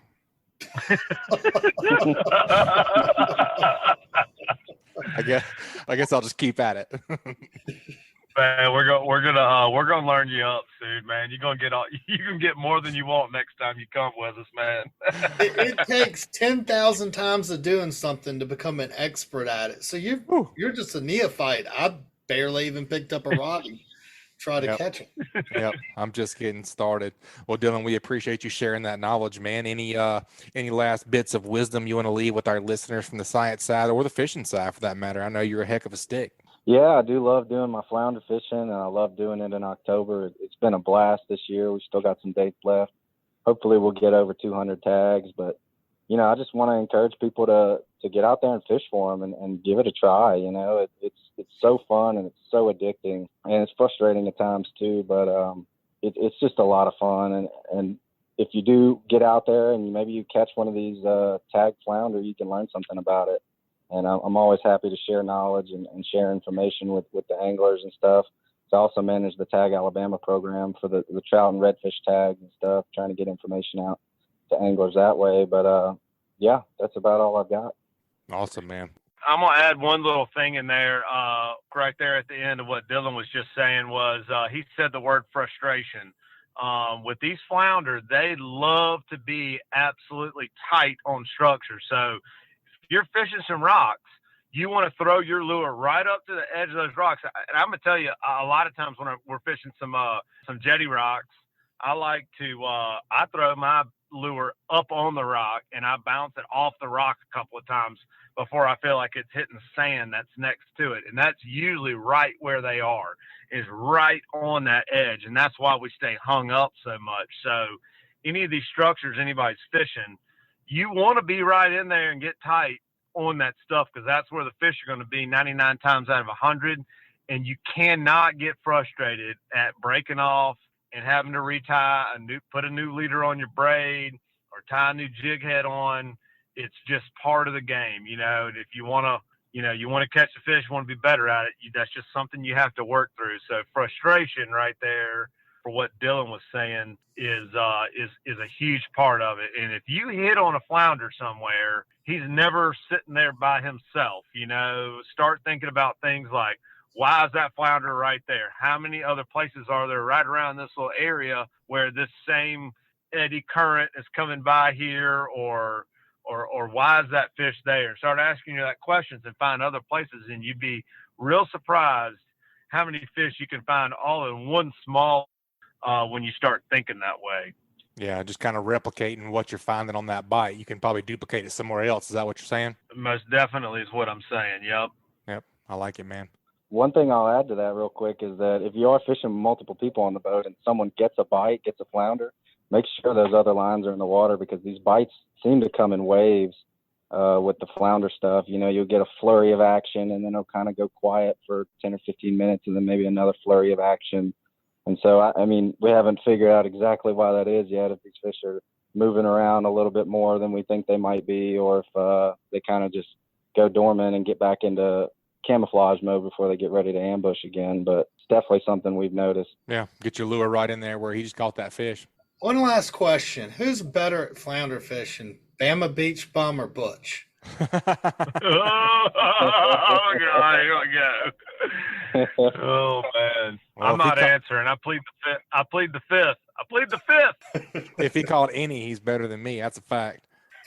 But we could pay with the best technology, the best equipment in the right spot, and we'd get outfished by Dylan and Richard with like a couple of hand lines out of kite string, probably. Without a doubt in my Dude, mind. I'm gonna tell you what. Give me a brim buster and I could wreck some flounder, dude. I've got one over here at my shed. I've almost brought it a couple times on trips because I just think it'd probably be a lot of fun to brim buster some flounder. Dude, I bet you could be pretty accurate about getting it exactly. That might be a better than. Can you give that for me and Butch? Yeah, maybe my special flounder starter kit. Oh man, that'd be fun. That sounds like a good video. That sounds like a Bama Beach Bum video. Huh? It does. Bama Brim Buster Bum. Yep. All right, Dylan, man, we're going to move on to the inshore report and pick Captain Richard's brain a little more, man. We appreciate you being on and appreciate you sharing your knowledge. Look forward to fishing with you next time, buddy. All right. Thanks for having me, Butch. I really enjoyed it. No problem. What else you been chasing, Captain Richard? Tell us a fish story, man. Man, I tell you, everything's really headed in the direction of fall. The fish, in my opinion, like your speckled trout and your reds, everything's kind of starting to gravitate, and even these flounder as well are starting to gravitate to the mouths of some of these tidal rivers, you know, which is where we usually see the, greater populations of our inshore species want to push into these tidal rivers, and you're really starting to see a lot of life around those. There's still a ton of shrimp around.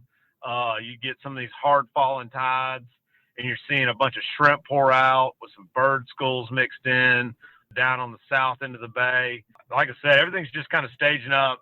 One thing, you and I were kind of chit-chatting about on the boat, with all this cooler weather we've had, that we don't have right now. Right. It's 87 degrees out right now, but I know everybody's just itching to go inside the rivers and going up the rivers and think that the fish are going to be there already, and that's usually not what we see. I usually see them stage up outside some of these main tidal systems, and it's probably going to be several more weeks before you start catching them good up in the tidal rivers, so that's what I'm seeing. I'm fishing a lot of the mouths of some of these tidal systems, and still doing real good on popping cork and a voodoo. I've barely bought any live shrimp lately, mainly due to it hasn't been real available, but from some of the bait shops and whatnot. But it does not seem to matter. We're having days where we're catching anywhere from 80 to 150 fish right now. Just big, huge numbers. You can tell everything's starting to get fired up. Water temperature's dropping down real nicely. Salinity is up. The bay's starting to clear up. Hadn't been to the head of the bay, the top of the bay just yet, like north of Dog River. I haven't really been farther up than that, but from the reports and the satellite images I'm seeing, everything's kind of starting to come together. I was pretty surprised at how clear the water was in the middle of the bay yesterday. I know there was a kind of a hard east kind of northeast wind yesterday, but it was much more clear in the middle of the bay than I was anticipating, and the salinity was pretty high too. Has it been that kind of way everywhere you've been kind of chugging around? Yeah, it's definitely high. The salinity level's definitely been higher, like down in the south end of the bay and down in the Mississippi Sound. But you can definitely tell there's a nice nice little cleanup going as far as the clarity goes. We were out around Gilliard Island today, and I dropped the trolling motor in the water all the way down to the very bottom. You mean like as far as the trolling motor would go down, and I could see the prop and the head and everything perfectly down there. And I suspect it can't be much worse a little bit farther north, but I think everything's setting up real good. Generally speaking, salinity levels, when you start talking about that, speckled trout, which is your main fish that moves around a lot this time of year, they don't really salinity, like a lower salinity level does not seem to bother them quite so bad. They're hungry right now.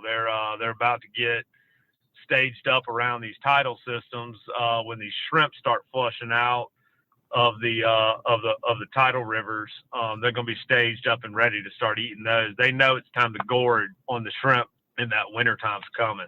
Man, this time of year, what do you think your biggest burden to bear is? Is it water clarity? Is it salinity? Is it just the weather in general? I know that's kind of a weird question, but it's kind of where my brain went. What do you think? What are you most worried about this time of year as far as not catching fish? The salinity level does not bother me this time of year quite so much. I guess really it's just finding life, being able to go up to a system and be able to find some birds working, look on your bottom machine and see if you see a bunch of bait down on the bottom, see if you're seeing some pelicans diving, some terns around, some laughing gulls picking up a shrimp here or there.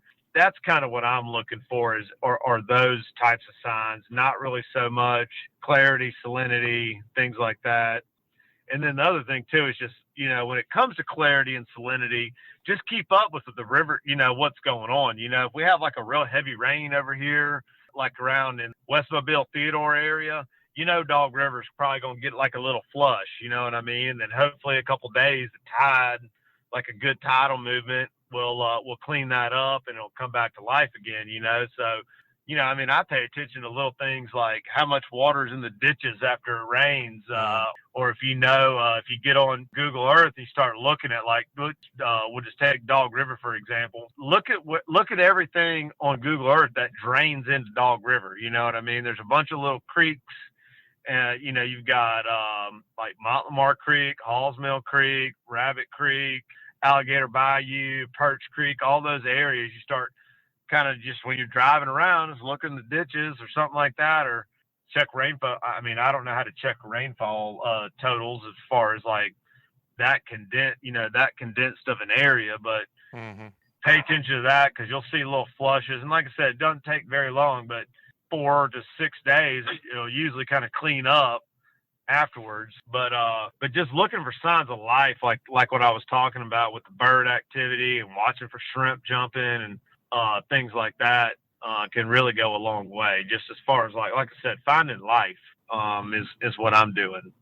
Man, that's a great report. That's a great tip right there. I think we've touched on everything. Angelo, you got anything for the inshore? Look, I just heard rumor that the triple tail were biting, and I was just curious, like these cold fronts that come through, what's that do? Is that over now, or those fish still hanging around? They're definitely still around. It takes a pretty good chunk of cool weather to flush the blackfish out of here. It's been an incredible. I caught any recently. I've been either hard pressed with flounder or we've been chasing action with the speckled trout. So I have not gotten a chance to go, but I know there are plenty of guys that are catching some. There's been some giants caught here recently too, up close to 30 pounds. And I almost kind of look at the, how the offshore guys are always looking for that, mid to upper 60s water temperature for the ling to start showing up. It's the exact opposite with what we're looking at with the blackfish. You're really going to have to see the water temperature like dive down into the lower 60s to really get them out of here. Those blackfish should be here, depending on the cold fronts and how quickly it cools off. Generally, sometimes into 2 or 3 weeks into November. Sometimes I think there's still some fish around. So it's definitely still a hot thing to be doing right now. Not seeing a lot of numbers. I've been running around a lot in the Mississippi Sound and looking at a lot of crab traps where I usually catch a lot of fish. and I'm not seeing that. But like I said, the reports are telling me something different. And with the size, it doesn't seem like there's a lot of little bitty ones still around right now. If you catch one right now, it's going to be showing up good. And so if you're looking for something fun to go do and tangle with, I think going and chasing some big blackfish would be a real good bet right now. Hey, what about the cobia? What are you seeing? Cobia, ling, whatever you want to call them. Have you been out chasing them? No, I haven't. Not since I chased them with did some satellite tags with the Sea Lab. We finished that up a couple of weeks ago, and we did all that offshore out around the ship anchorage. I have not been. There hadn't been a whole lot of ships around the times I've been near them. I think but I think nothing has probably changed with that. If you find a ship out there right now and there's some good bait activity, some good life around it, I would bet money there's one on it right now. Yep, I would agree. Man, that's a great report, Captain Richard, and that's a great tip. Folks want to get up with you and book a trip for inshore or offshore on the Ocean Master. What's the best way to get in contact with you? Man, catch up with us on coldbloodedfishing.com. Find us on Facebook and Instagram. Same thing. Just look up Cold Blooded Fishing. You can't miss us. Give me a holler. Heck yeah, man. We look forward to hearing from you next time. Stay safe out there, buddy. Keep whacking them. All right, brothers. Thank y'all for having me, man. Y'all take it easy. All right, folks. That was another awesome report, and it was brought to you by B&M Pole Company. B&M Pole Company is the leading manufacturer of crappie poles in the world today. Their product line has evolved to include top quality gear for anglers who fish more than just for panfish, including their Sam Super Salt series designed for shallow water fishing for trout and redfish. These rods will deliver everything you need to catch these inshore fish at a great price. The genuine Portuguese cork handle feels great in your hand, and the exposed blank and touch system will add unbelievable sensitivity. Stainless guides are durable and flow smoothly. Check out their whole lineup at bnmpoles.com. And also brought to you by the Hunting Exchange. The Hunting Exchange. In this day and age, we all know it is a struggle to sell hunting equipment on a large social media platform, and that's where the Hunting Exchange steps in. Hunting Exchange is an app for iOS and Android that gives you a one-stop shop to buy and sell your hunting gear. Whether you're looking to sell your bow, broadheads, technical apparel, stands, saddles, or anything in between, this secure platform allows you to buy and sell gear with confidence. As a buyer, each dollar you spend is insured by PayPal, and as a seller, there are no hidden charges like other platforms, and listing items is also free. Gone are the days of having listings removed from Facebook and worrying about being banned and removed from groups for wanting to sell something as simple as your bow or knives. So head on over to the App Store or Google Play and experience a new hassle-free way to buy and sell hunting gear by downloading the Hunting Exchange app today. All right, Angelo, let's head on down to Dauphin Island, Alabama. Let's get the surf fishing and onshore report. We have Tanner Deas again this week with Dauphin Island Fishing. Welcome back to the show, Tanner. How you doing, buddy? I'm doing well, Butch. Thank you guys for having me on. It's nice to meet you, Angelo. It's cool to be a part of the show and offer another report for you guys. It's been a good week down at the island, and I just came over the Pensacola way, so hopefully I've got a little bit to offer. Yeah, awesome. Man. I just was like, well, you're going to say walk him through it, but like, I wasn't on the last podcast that he was on. I didn't listen to it, but you're saying, Tanner, you're catching stuff off the surf with lures. I mean, it's easy, which I love. Like, you don't have to go pack a boat, don't have to do anything. And, just catching stuff on a lure, it's cool. So it's like double handicap. I cannot wait to like hear these reports. Yeah, man, it's really fun. It's really cool, and man, it's really more productive than a lot of people would think or imagine. And those lures can be your best friend once you hone in on what's working. I learned a lot from Tanner last time he was on, Angelo. He was educating us about, me just being offshore guy primarily. I'm going down to a beach. I'm just going to go to the beach and I'm just going to fish wherever I land with a 6-pack probably. Tanner was telling us last time how he dissects. He'll start with, like a Google Earth or a satellite image and figure out where the points and the eddies and the drop-offs are. So I love the way that he approaches fishing, especially being all artificial. So just kind of walk us through your last week. I know, like you say, you've been over at Dauphin Island fishing a good bit like you always do, but you went over to the east side some too. So let's start over on this side and just kind of walk us through your last couple of days on Dauphin Island, what you found worked, and we'll just kind of chime in as we see fit. Awesome, man. Well, I'll probably start at some days that me and Nick Eubanks spit on the north side of the island. We had some really good days out there. Trout numbers continue to be just as amazing as I spoke of last time I was on. We had some multiple 10, 20, 30, 40 days, where even a couple of days where we caught 30 or 40 trout apiece. Just really fun, really awesome bite to find those fish like that. You know, it's pretty rare to get on a day where you get to land that many fish and even have that many bites. So it's so awesome when things click and come together like that. We had multiple mornings where Nick started his day with over 20-inch trout. And, you know, that's rare in itself. And it's awesome when you can do that multiple times. I think we probably released 30, 40, 50 over 20-inch trout in the past 10 days. Holy cow. Wow. What are you attributing to? What's up there bait-wise? What are they feeding on? Man, if you clean the fish, they're eating a lot of just glass minnows, you know, bull minnows. I would attribute it to the mullet run, but I think it's got a lot to do with just this temperature change. You know, about a month ago, we had that first little cold spell, and it really kind of moved the trout. It wasn't a great bite until the second small cold spell came, and it seemed to really kick in, but I had to find them. It took days and days to find them. They weren't on the beach for me anymore. They weren't in the places that I had been fishing. A lot of it was just stopping in random places and deciding to cast, and I just happened upon a great bite and seemed to be able to replicate it multiple times. So that whenever you're talking about fishing the north side, so the south side of Dauphin Island, that was one of the first things that came to my mind was, what are you looking for? I mean, I know there's the airport, but pretty much past that, I mean, it seems to be kind of a featureless bay. I mean, what are you honing in on to find these fish around the north side? So you mentioned the airport, and that is a great location. It's a good spot to check. When I'm honing in on these trout and finding them in these areas, a lot of it, I think, has been on a falling tide. You know, I've got notes when I take my trips, and something that I've noted is the falling tide has been occurring just about every time we have these high number days. Seems like once the tide changes or we get to a mid-tide type situation, the bite really falls off, and that'll kind of be when I go look for another species.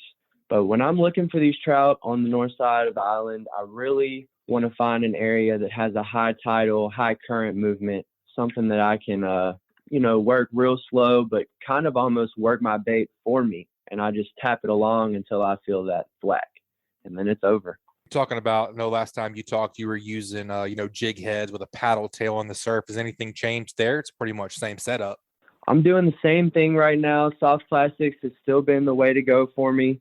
I do have a buddy that lives down at the island who's had some luck on Twitch baits recently. He caught a nice over 27 down there on the south side of the island. And he was throwing twitch baits in an area that I've been throwing them recently, and I hadn't gotten even a bite. But he caught multiple over 20-inch trout on twitch baits in that area, and his biggest of the day was 27.25. Ooh, that's a hammer. Yeah, and it's so awesome when you can get out there and catch a big trout like that, man. I know, just as a fisherman, it's so cool. If you know about trout, it takes so long for them to get that big. So when you can get your hands on one, it's really cool. Yeah, I've definitely never caught one over 27. I think about 25.5 is my biggest trout. That's a huge trout. Huge trout. What about other species, man? You guys still catching some redfish? We have been, yes, sir. We've been catching several redfish. We have been having more luck with the redfish personally on the south side of the island. I took a trip down there with a buddy named Jay, and we stopped and checked several locations and really didn't have much luck until we got to the south side, and we fished the west and the east, and then we were like, well, let's go check over here. And so we did, and it was actually his call. He wanted to check a spot that he has, and so we went over there. We were throwing some paddle tails. He was throwing a slam shady, and I was throwing just a glow and gold paddle tail. I don't even know who made it, but it was the color that I've been having a lot of success on. The kind that works. Yeah, that's right. It doesn't really matter if it's catching fish.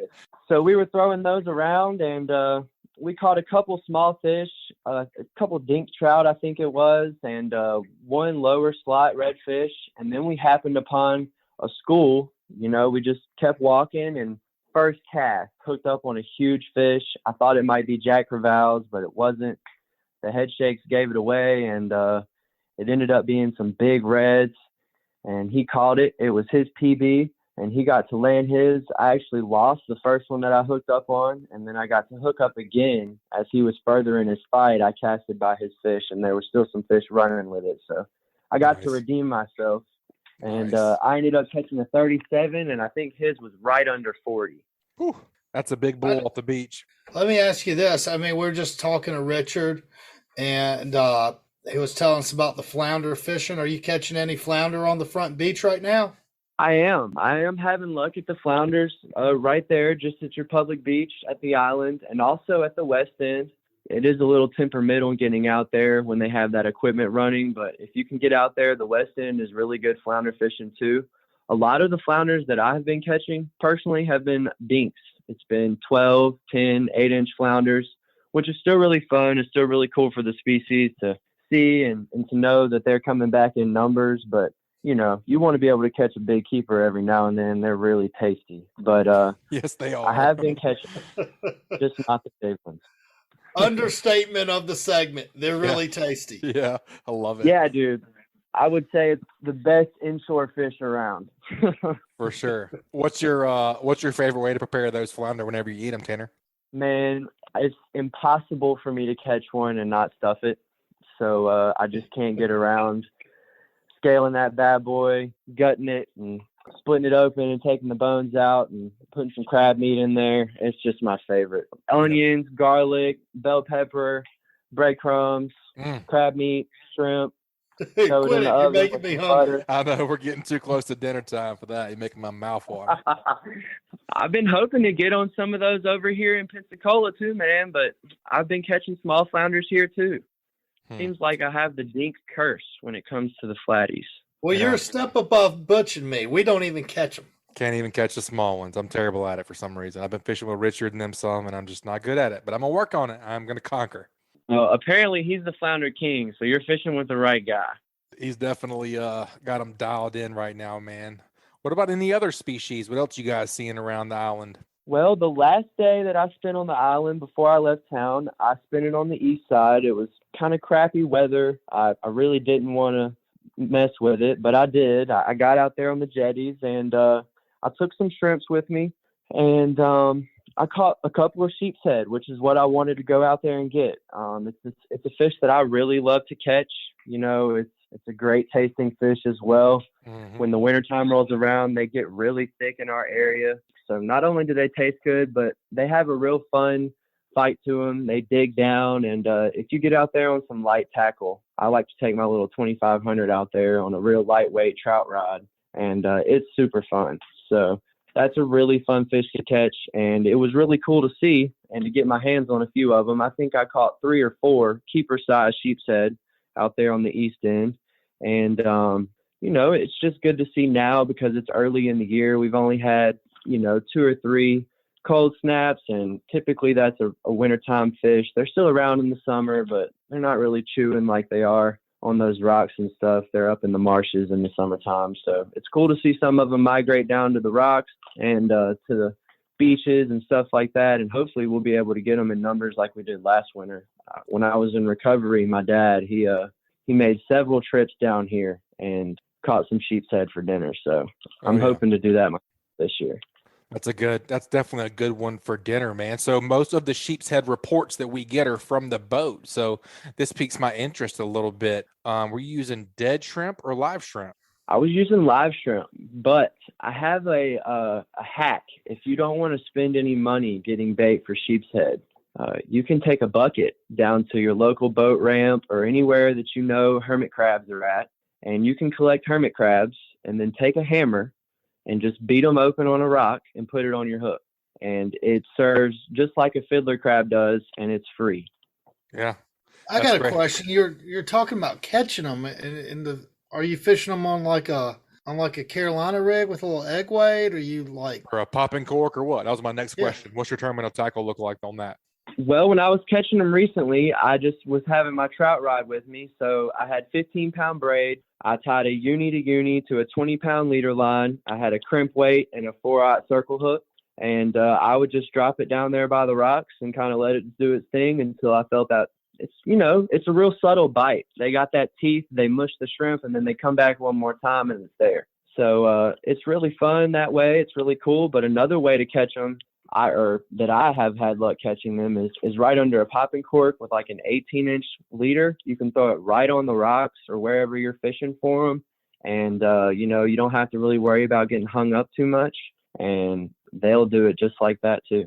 Man, that's an awesome report. Yeah, that's an awesome report, Tanner. We appreciate that. Thanks for sharing your education with our listeners, man. I just learned a ton. If folks want to follow you on social media, what's the best way to follow you?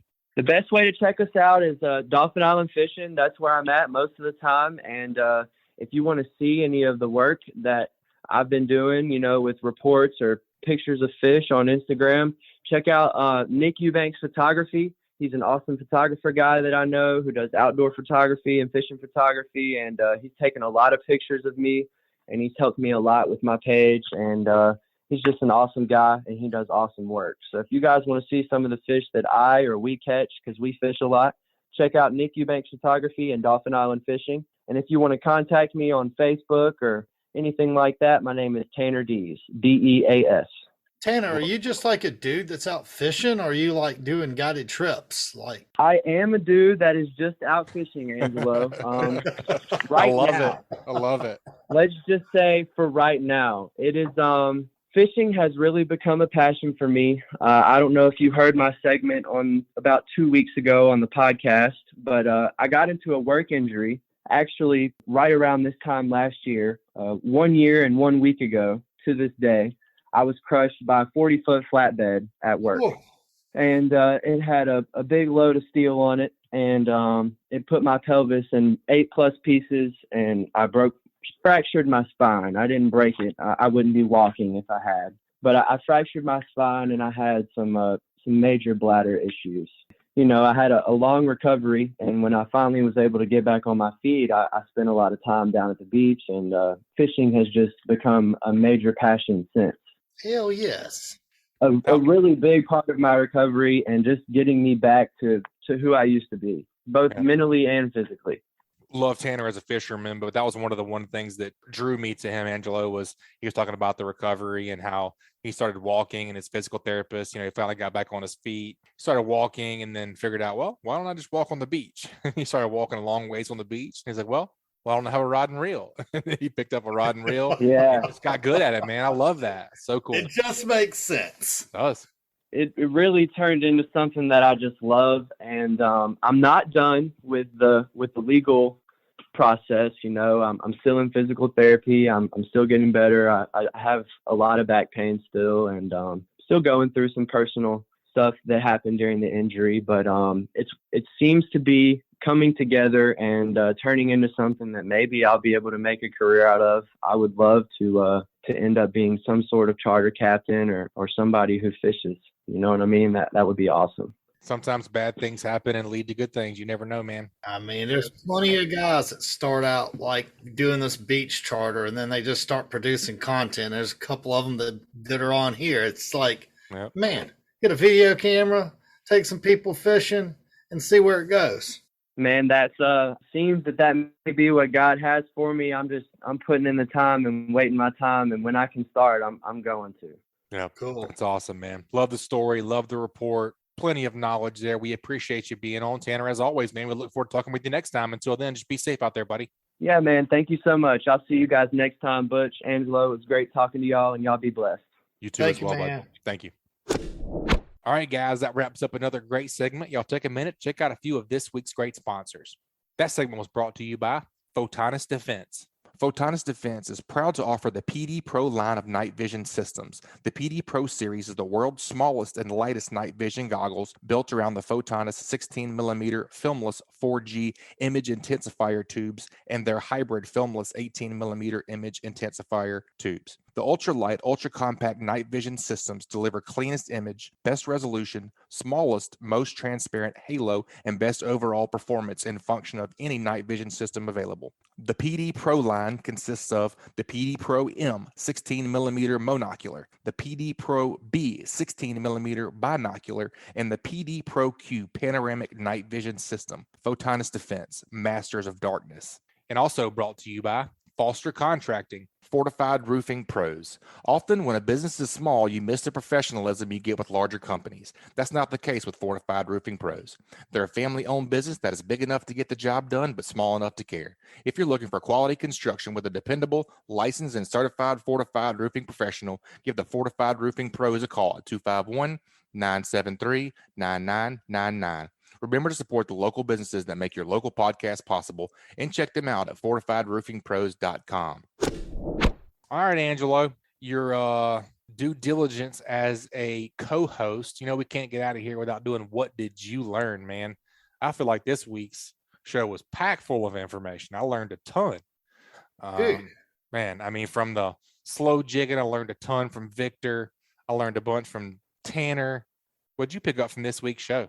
I learned probably for especially in our part of the world, if you're going to be jigging for stuff on natural bottom, scamps and stuff, like we could scale way down into that, like, I hate to say 20-pound test, but I mean, like literally you probably could do 20, 30-pound braid, because probably 20-pound braid's probably breaking at 30-pound anyways, which makes me think, and we didn't even ask them how small of a reel you could go to, because you could really I just go everything off Shimano because I know that size, but you go down to an 8. I mean, that's a really small reel with 20-pound braid.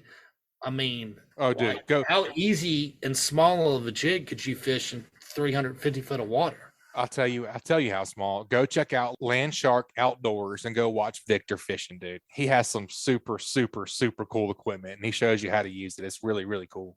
Cool. Yep. Other thing is, and I don't think it's going to help me flounder fishing. I will just have to go do it. But like maybe I've been too conservative and scared to lose my bait. I don't care about the money. You know, it's just like, you get hung up. You're twitching it and you're bow and arrowing and you're trying to get it off the rock. And it's just frustrating. Part of it though. Yeah, Richard was right. Like as an offshore guy, like it's just not like you deal with it, but you don't deal with it on the level that you deal with it, like casting it box and pollens. And like, also think there's some patience to it, but like the fact that they were getting those baits right up in that structure and they're doing it all the time, every day, like maybe work it a little bit more violently, get it a little bit closer to the structure. I'm not sure if that helps. This is just still theory in my head. But those were my two takeaways. What about you? But it makes sense. As far as flounder fishing goes, man, I don't have anything else to add to that because I'm frustrated. But I'll figure it out. I mean, I'm a decent fisherman. I did try like he was saying, do a little more violent ticks and get a little more plume of sand every time it pops, because that's what attracts the flounder. And obviously they have lateral lines and they can feel everything. Yeah, I suck. So I'm going to get better at that. I'm going to leave the flounder alone for now. I thought it was really, really cool. I learned a lot during the slow pitch segment. Just like you're talking about, I think it's going to be cool to apply that here in the Gulf of Mexico because we have so many different applications. I mean, you can jig for blackfin in 5,000-10,000 foot of water. And it doesn't matter. I think a 20-pound will be fine then. And you may actually do better. I'll say the other thing I learned. I didn't even know Mustad made jigs or fishing line. Like, yeah, that tough line is really good. Like, I feel like I need to go to the website and like familiarize myself. Yeah, I didn't know Mustad carried all that stuff. Dude, they have a bunch of slow pitch jigs. They have this super cool thing that's called an ink vader. You should YouTube ink vader. What's just brief description? I'm envisioning a squid. So it's called an ink vader, VADER octopus jig, and it looks like it would absolutely murder anything that is in the Gulf of Mexico. Would a flounder eat it? I think it's a little bit big for flounder. I think it's probably going to be more of an offshore application, but I can't say that. Who knows? Flounder eat everything.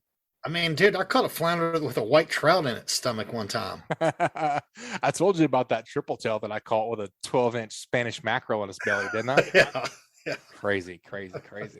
Man, I learned a ton this week. I thought Tanner was very, very informative. I love the artificials in the surf. I love how he approaches fishing just in general. He's very analytical about it, looking at the Google Earth and trying to figure out the cuts and nooks and crannies. And that's where he focuses on. But dude's put in his time.